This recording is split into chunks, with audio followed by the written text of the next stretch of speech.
জলপাইগুড়ি থেকে পাড়ি সোজা রাজপথে স্বপ্নপূরণ জলপাইগুড়ির মেয়ের। ছোট থেকেই স্বপ্ন ছিল দেশের সশস্ত্র বাহিনীতে কাজ করার। সেই মতো পড়াশুনোর পাশাপাশি এনসিসি এবং কলেজে উঠে এনএসএস এ যোগ দেয় জলপাইগুড়ি শহরের আদরপাড়ার বাসিন্দা অঙ্গিরা। এবার এই এনএসএস এর হাত ধরেই দিল্লির রাজপথে প্রজাতন্ত্র দিবসে কুচকাওয়াজে অংশ নিতে চলেছে বছর 19-এর এই তরুণী। স্বভাবতই তার এমন সাফল্যে খুশি পরিবার পরিজন থেকে শুরু করে জেলাবাসী।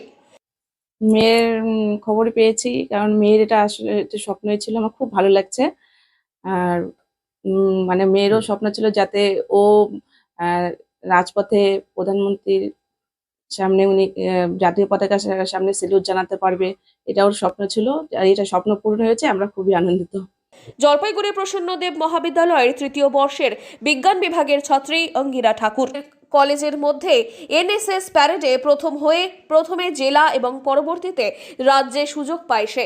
পরবর্তীতে রাজ্যের অন্যান্য প্রতিযোগিনীদের পেছনে ফেলে ভুবনেশ্বরে অন্তর্দেশীয় প্যারেডে সকলের নজর কাড়ে অঙ্গিরা। আছি আমরা দিল্লিতে রিপাবলিক ডে ক্যাম্পে, মানে 26শে জানুয়ারিতে দিল্লিতে প্যারেডটা হয়, তো সেখানে আমি অংশগ্রহণ করার সুযোগ সেখানে পাই। কারা কারা থাকে মূলত? সেখানে মূলত প্রেসিডেন্ট থাকেন, আরো অনেক অনেক অফিসার, প্রধানমন্ত্রী এরা থাকে।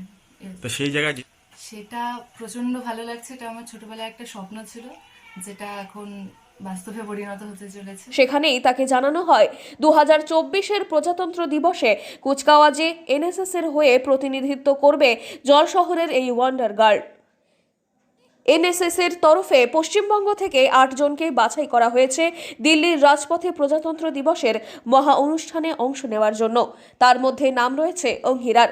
বাছাই পর্ব হয়েছিল ওড়িশার ভুবনেশ্বরের ন্যাশনাল ক্যাম্পের মাধ্যমে। প্রজাতন্ত্র দিবসের এই হাই প্রোফাইল অনুষ্ঠানে উপস্থিত থাকবেন প্রধানমন্ত্রী থেকে শুরু করে রাষ্ট্রপতি সকলেই। এই মুহূর্তে খুশির আমেজ ঠাকুর পরিবারে। জলপাইগুড়ি থেকে সুরজিৎ দে, লোকাল 18 বাংলা।